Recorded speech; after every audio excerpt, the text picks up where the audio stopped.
पाकिस्तान सदियों से आबाद एक तिलिस्माती ज़रख़ेज़ ख़ित्ता-ए अर्ज़ है। यहाँ तहज़ीब और विरसा की वो निशानियाँ मौजूद हैं जिनकी तह में गुज़रे हुए ज़माने सो रहे हैं। हमारे आबा व अजदाद पता नहीं कितनी बार मर चुकने के बाद आज भी किसी खेत में हल चलाते, चाक पर बर्तन बनाते, सास पर गीत गाते, अपने बच्चों को अपने बाप दादा की कहानियां सुनाते नजर आते हैं। अपने पुरखों की दी हुई विरासत को संभालने की जिम्मेदारी आज की नौजवान नस्ल पर है।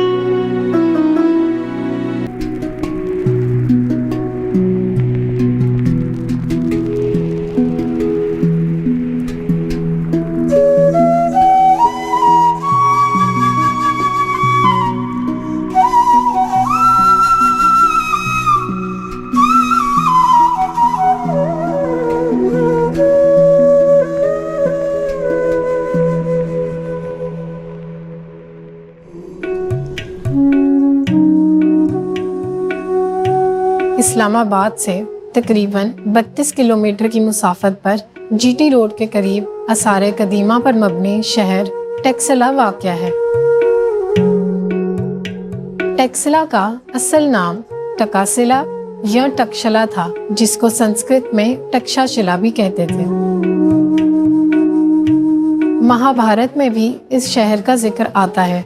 देवमालाई कहानियों के मुताबिक टेक्सला की बुनियाद हिंदू देवता राम के भतीजे ताक्षा ने रखी थी। 5वीं सदी कबल मसीह के आगाज में टेक्सला का सूबा ईरानी सल्तनत का हिस्सा हुआ करता था। उस दौर में टेक्सला में एक यूनिवर्सिटी कायम थी जहां कदीम अलूम, तिब और फनून लतीफ़ा की तालीम दी जाती। इस यूनिवर्सिटी में 20,000 से ज़ायद तलबा ज़ेर तालीम थे। पाणिनि, वसुबंधु और चाणक्य यहाँ के मशहूर असातिज़ा थे। मशहूर तलबा में चंद्रगुप्त मौर्य और हिंदुस्तानी तिब आयुर्वेद के बानी चिराका शामिल थे। टेक्सला इस लिहाज से भी तारीखी जगह है कि यहाँ के राजा अंबी ने 326 कबल मसीह में सिकंदर आजम का इस्तकबाल किया और सिकंदर आजम ने यहाँ तकरीबन 2 माह क़याम किया। उसके बाद आने वाली मौर्य सल्तनत के बादशाह अशोक ने बतौर वली अहद टेक्सला पर हुक्मरानी की और इस शहर पर अनमिट नकूश छोड़े। गंधारा उन इलाकों को कहा जाता था जिसमें पेशावर, मर्तान, बुनेर, सवात, कश्मीर और टेक्सला के इलाके शामिल थे। गंधारा खित्ते का जिक्र सबसे पहले ऋग्वेद में मिलता है। आईने अकबरी में कश्मीर से अटक तक के इलाकों को गंधारा कहा गया है। गंधारा एक ऐसा खित्ता है जहां बुद्धिज्म तकरीबन 1000 साल तक जिंदा रहा। यहाँ पर फलने फूलने वाला आर्ट गंधारा आर्ट कहलाया, जो कि यूनानी, बुद्धिस्ट, जैन और हिंदू आर्ट के इम्तिजाज का नाम है। 5वीं सदी ईस्वी में सफेद हुन कबाइल ने खित्ता गंधारा पर हमला किया और इस तहजीब को मस्मार कर दिया। टेक्सला के खंडरात 3 बड़े कदीम शहरों पर मुश्तमिल है। बेड़माउंट सबसे कदीम शहर है जिसके आसार 600 साल कबल मसीह से जा मिलते हैं। दूसरा बड़ा शहर सिरकप है जिसको 200 साल कबल मसीह में बाख्तरी यूनानियों ने आबाद किया। और आखिरी शहर सिरसुक है जो 2री सदी ईस्वी में कुशान सल्तनत में आबाद हुआ। 1863 ईस्वी में जनरल कनिंघम ने पहली बार टेक्सला के खंडरात की निशानदेही की। फिर सन 1913 में सर जॉन मार्शल ने यहाँ बाकायदा खुदाइयाँ शुरू करवाईं जो 20 साल तक जारी रहीं। टेक्सला के खंडरात की अहमियत को देखते हुए यूनेस्को ने 1980 में टेक्सला को वर्ल्ड हेरिटेज लिस्ट में शामिल कर लिया। टेक्सला के खंडरात से मिलने वाले मुजस्मे और नवादरात टेक्सला म्यूजियम में आज भी महफूज हैं।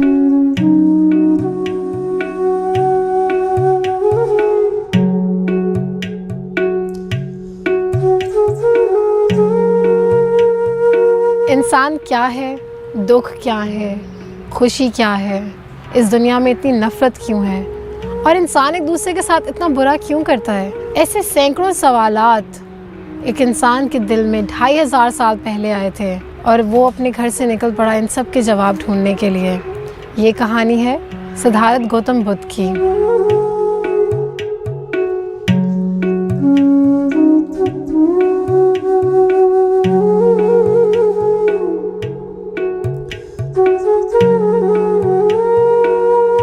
सिद्धार्थ गौतम नेपाल के शाही खानदान में पैदा हुए। उनकी पैदाइश पर एक बुजुर्ग ने पेशगोई की कि सिद्धार्थ शाही जिंदगी को तर्क कर देंगे। इस पेशगोई की वजह से सिद्धार्थ के वालिद इतना डर गए कि उन्होंने अपने बेटे की परवरिश आम दुनिया से बिल्कुल दूर एक आलीशान महल में की।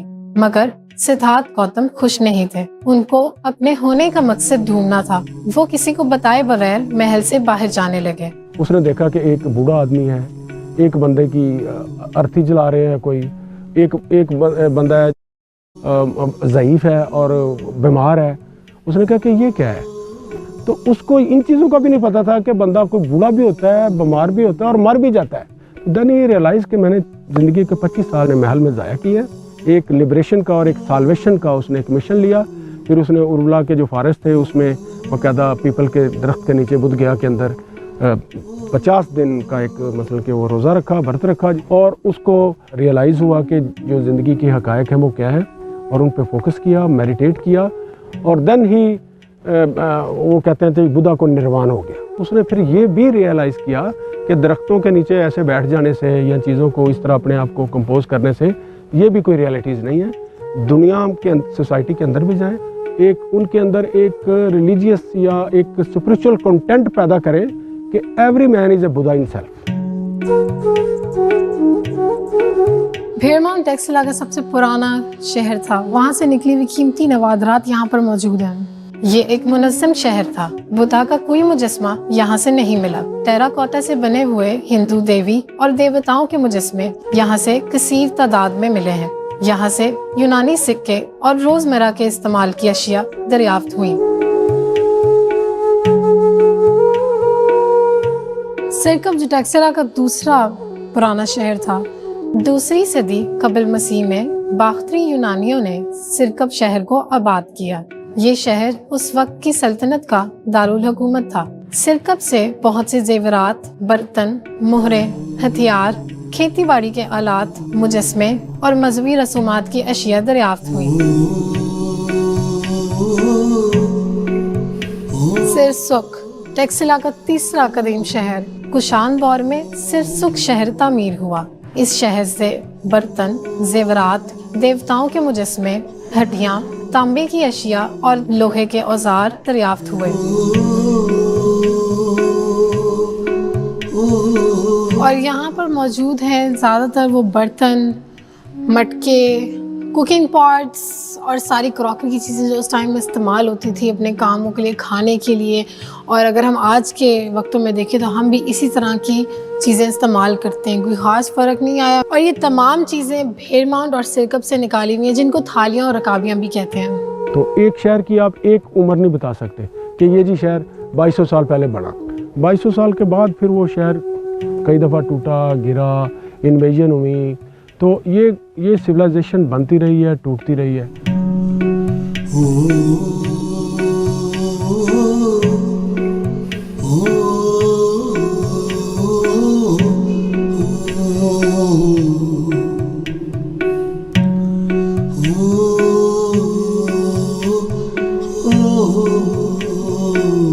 बहुत सारे स्तूपा आपको देखें, बहुत सारे स्तूपा आपको छतरी वाले मिलते हैं। There are 7 umbrellas. तो लोग लोकल वर्जन में उसको कहते हैं कि ये 7 आसमान हैं, जिस तरह 7 ज़मीनें होती हैं। बेसिकली 7 जो अम्ब्रेलाज हैं ना स्तूपा के अंदर, वो इंसान के अंदर जो चक्रास है ना इनलाइटनमेंट के, पहला मूलाधारा है और आखिरी सहस्रा है।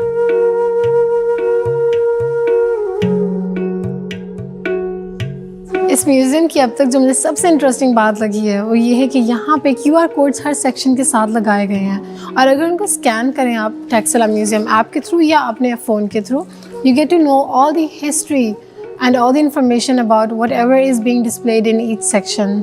यूनेस्को ने 2015 में म्यूज़ियम और उसकी कलेक्शन से मुताल्लिक कुछ इंटरनेशनल रिकमेंडेशंस अडॉप्ट की जो कि म्यूज़ियम को सोसाइटी के लिए एक विज़न फराहम करती हैं। इस बात पे रहनुमाई करती हैं कि कलेक्शन की प्रोटेक्शन और कंजर्वेशन के साथ साथ म्यूज़ियम के और भी अहम रोल हैं, यानी विज़िटर्स को, नौजवानों को, स्कूल के बच्चों को एजुकेशनल एक्टिविटीज़ में इंगेज करके उन्हें उनकी तारीख़ के बारे में बताया जाए। एकेडेमिया को, जो यूनिवर्सिटी के स्टूडेंट्स हैं स्पेसिफ़िकली, उनको रिसर्च के थ्रू इंगेज किया जाए और उन रिसर्च से जो नॉलेज, जो फाइंडिंग्स, जो स्टोरीज़ निकल के आती हैं सामने, उनको लोगों को बताया जाए, लोगों को कम्युनिकेट किया जाए। ये सब जो है ये म्यूज़ियम के प्राइमरी फंक्शंस में शामिल हैं।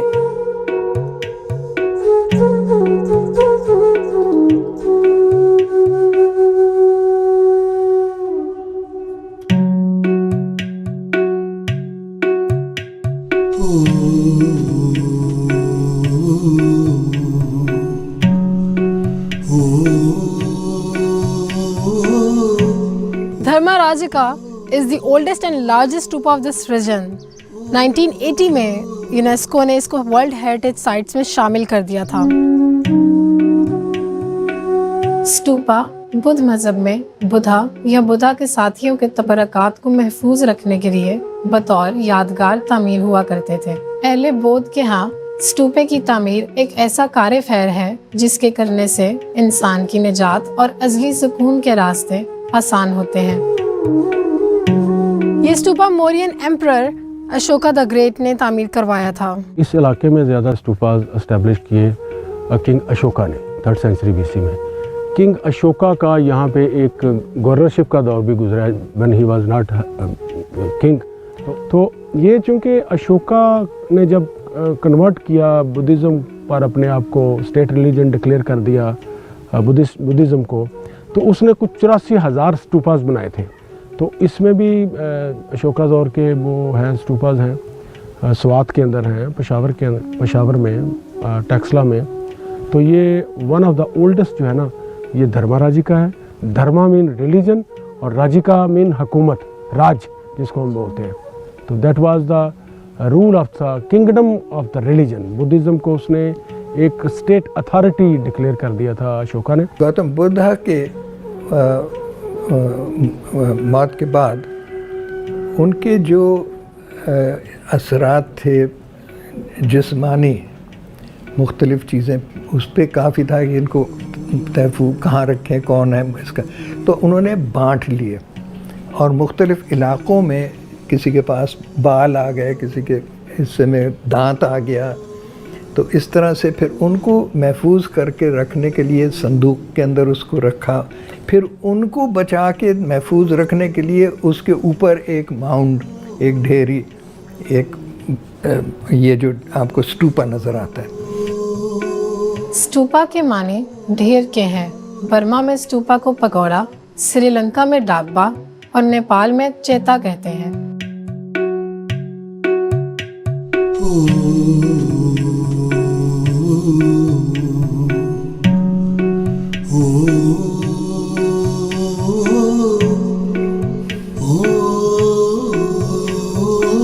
धर्माराजिका स्तूपा चीर टॉप के नाम से मशहूर है। इसकी वजह यह है कि किसी साबिक मुहक्कक आसारे कदीमा ने इसके वस्त में खुदाई करके एक वसी शगाफ कर दिया था। इस स्तूपे के गिर्द एक बुलंद चबूतरा है जिसके चारों तरफ सीढ़ियां हैं।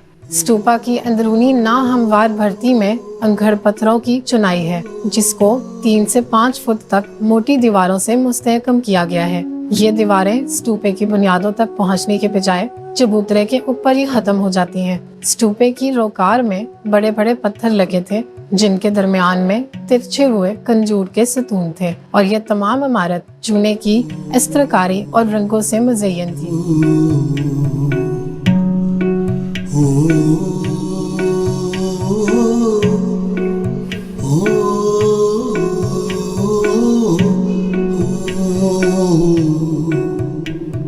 और ये गोल शेप में है। इसके गिर्द आप देखें कि एक राउंड शेप बना हुआ है जिसमें वो चलते थे, बाकायदा तवाफ़ करते थे बुद्धिस्ट जो लोग होते थे उस वक्त के। आज तक भी लोग यहाँ पे आ रहे हैं रेस्ट ऑफ द वर्ल्ड, पूरी दुनिया से, Sri Lankan, Korean, Japanese, south Asian people, India से लोग आते हैं, तो इसको सर्कमएमुलेट करते हैं क्योंकि ये एक उनकी इबादतगाह है। ये पानी का तालाब हुआ करता था जहाँ पे मॉन्क्स और बुद्धिस्ट आके अपना गुस्ल लेते थे। गुस्ल लेने के बाद वो मेन स्टूपा पे जाते थे इबादत करने, और इबादत के बाद वो यहाँ पर आते थे, जो आप देख सकते हैं ज़मीन के अंदर बने हुए घड़े।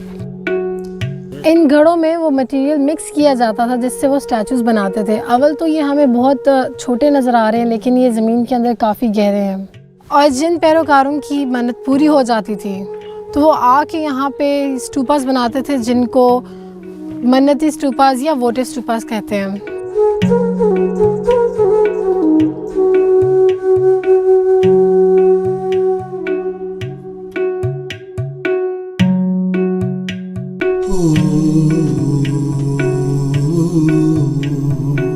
ये जो आप देख रहे हैं ये मॉनेस्ट्री एरिया कहलाता है। ये 2 मंजिला बिल्डिंग होती थी और नीचे वाली में ये लोग पढ़ाई करते थे और ऊपर में रहते थे।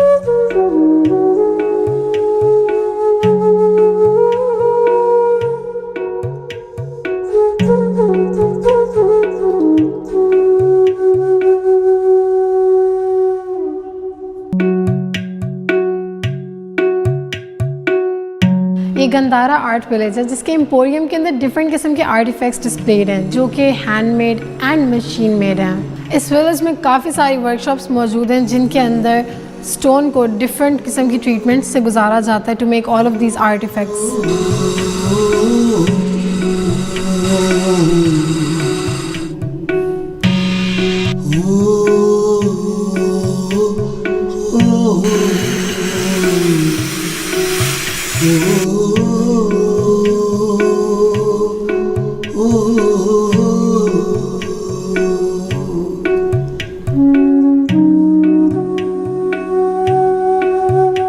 देखिए, ये बुद्ध मत की तारीख़ और रिवायात का एक इजहार है। गौतम बुद्ध ये तो अपनी ज़िंदगी के ज़माने में से लेके को 500 साल तक कोई मुजस्समा नहीं मिलता, कोई इंसानी शक्ल में उनका बुत कोई इस तरह की चीज़ें बनाने मनादगी थी। तो ये बाद में फिर बौद्ध मत में भी एक बड़ी तकसीम हुई, ग्रेटर हिनयाना एंड महायाना बुद्धिज़्म। उसमें फिर एक ज़्यादा पॉपुलर था और दूसरा ज़रा ज़्यादा महदूद। आप समझ लें कि जो ज़्यादा एडवांस्ड रूहानी उसमें होते हैं। ग़ालिबन यूनानी असरों में से एक ये था कि जो बुत कार्य है इंसानों की वो भी आ गई और उसको इस्तेमाल किया गया स्टूपा की आराइश में। गंधारा आर्ट इस वक्त टेक्सला में बहुत कम लोगों के हाथ में रह गया है, जो कि इस वक्त एक कह लें कि डाइंग आर्ट होता जा रहा है। यहाँ पे भी बहुत सारे आर्टिसंस हैं, वर्कशॉप्स आपने देखी हैं, विज़िट की हैं, लेकिन यहाँ पे एक कमर्शियल पॉइंट ऑफ व्यू से काम हो रहा है और नो डाउट वो भी बहुत बड़ी कंट्रीब्यूशन है हमारे आर्टिसंस की।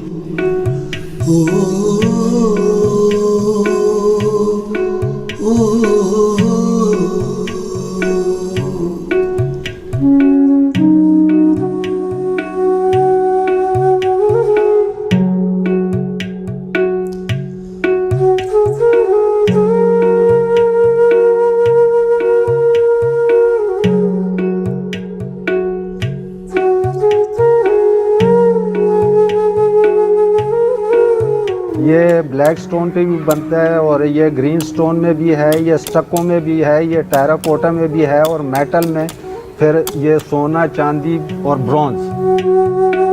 गंधारा आर्ट का एक दूसरा जो पहलू है वो है स्कल्पचर्स के हवाले से, जो कि बहुत लिमिटेड से नंबर या नाम रह गए हैं टेक्सला में जो लोग इस पे काम कर रहे हैं। उनके काम को प्रमोट करने के लिए उसको लाजमी फोकस किया जाए ट्रेनिंग्स का अरेंज किया जाए। हमारे पास एक बाकायदा ह्यूमन रिसोर्स मौजूद है, ट्रेंड ह्यूमन रिसोर्स है, जो कि बहुत इंटरनेशनल लेवल के स्कल्पचरिस्ट हैं जो काम कर रहे हैं यहाँ पे।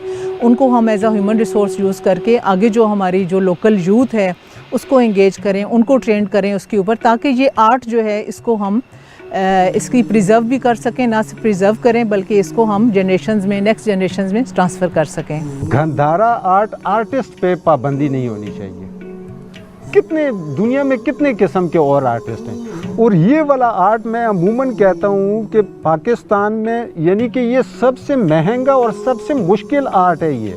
तो अगर आप इस तरह कानूनी पाबंदियाँ इस पे लग के तो ये तो आगे जा ही नहीं सकेगा।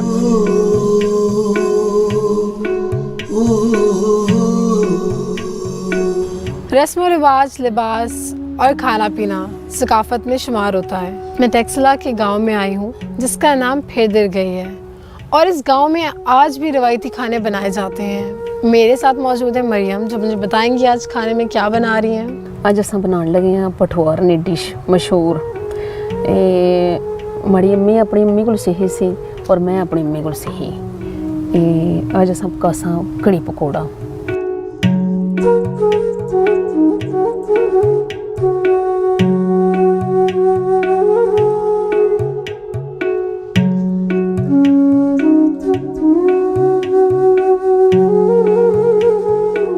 पंजाब का जिहड़ा गुड़ है ना, ये भी बहुत ही मशहूर जी, बहुत मज़ेदार है। साढ़े घर का गुड़ होंदा है। अच्छा, और क्या क्या यहाँ पे मशहूर है? और मशहूर है जी सरसों का साग।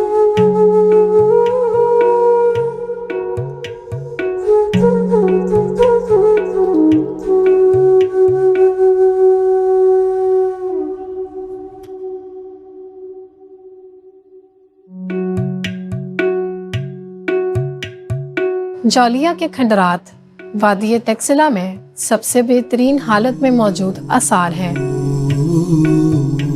ये 92 मीटर की बुलंदी पर बनाई गई खानका है। इसे इस बुलंदी पर बनाने का मकसद दुनिया के कामों और शोर से दूर राबों और बख्शों को एक जगह मुहैया करना था। जौलिया कॉम्प्लेक्स में एक तरफ खानका है और दूसरी तरफ इबादत गाह।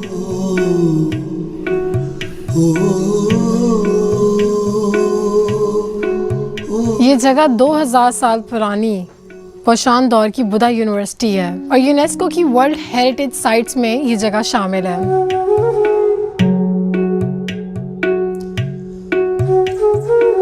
ये मन्नती स्तूपा कहलाता है और ये ज़मीनों की 7 लेवल्स को रिफ्लेक्ट कर रहे हैं। अगर हम नीचे देखें तो ये शुरू होता है इंसान, शेर और हाथी से, जिन्होंने पूरा वज़न उठाया हुआ है, और इसके साथ साथ जैसे जैसे हम ऊपर आते हैं तो यहाँ पर सिर्फ हमारे पास हाथी और शेर मौजूद है, और उसके ऊपर ज़्यादा हमारे पास ऊपर कोई और कुछ है नहीं, लेकिन जो इस वक्त हमें नज़र आ रहा है वो बुद्धा का है, जिसमें यहाँ पे वो मेडिटेटिंग पोज में है, टीचिंग पोज में है, एंड द लास्ट पोज जिसके अंदर वो before becoming a Buddha he was a prince, तो उसकी एक रिफ्लेक्शन उन्होंने इसमें दिखाई हुई है। ये हीलिंग बुद्धा कहलाता है, और जो बुद्धिस्ट आते हैं उनका मानना है कि अपने राइट हैंड की इंडेक्स फिंगर अगर आप इसके नेवल में डाल के दुआ मांगें तो वो कबूल होती है। यहाँ पे चाइना, जापान और तिब्बत से काफ़ी सारे बुद्धिस्ट आते हैं। यहाँ पे एक छोटा सा स्माइलिंग बुद्धा बना हुआ है जो कि 2 बड़े बुद्धास के बीच में है।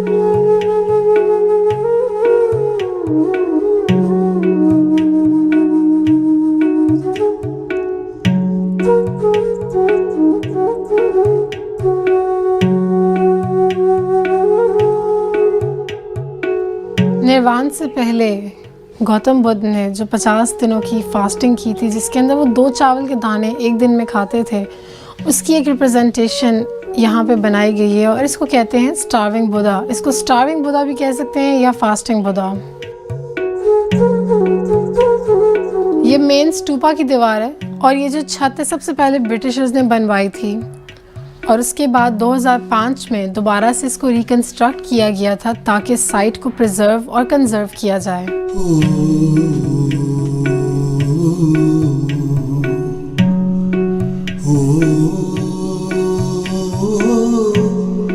ये जो स्टैचूज आप मेरे पास देख रहे हैं, ये गंधारा सिविलाइजेशन की सबसे बेहतरीन रिप्रेजेंटेशन है। ये पहला ग्रीक स्टाइल में है, दूसरा मॉन्क स्टाइल में है और तीसरा इंडियन स्टाइल में है।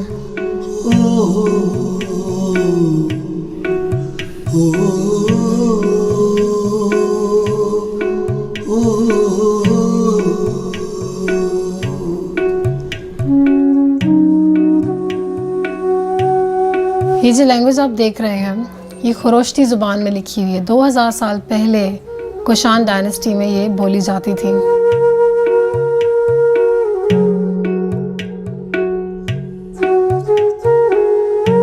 ये एरिया जो है सारा यूनिवर्सिटी थी, जहाँ पे डबल स्टोरी बिल्डिंग्स थी, जिसके अंदर एक ऊपर का कमरा और एक नीचे का कमरा।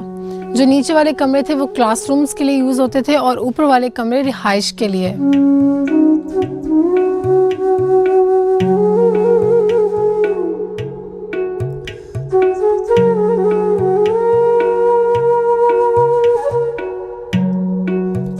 सेंटर में एक वाटर पॉन्ड बनाया गया है, जिसके अंदर बारिश का पानी जमा किया जाता था और उसके अंदर कवल के फूल उगाए जाते थे।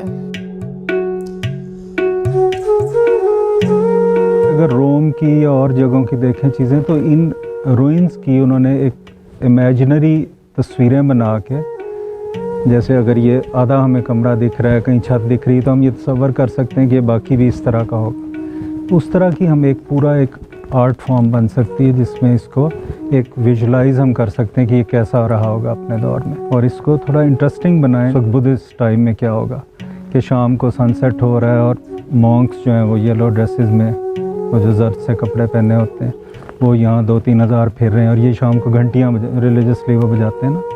तो गाइडेड टूर में स्टोरी टेलिंग बड़ी ज़रूरी है, वो हमारे यहाँ अक्सर जगहों पे कम है।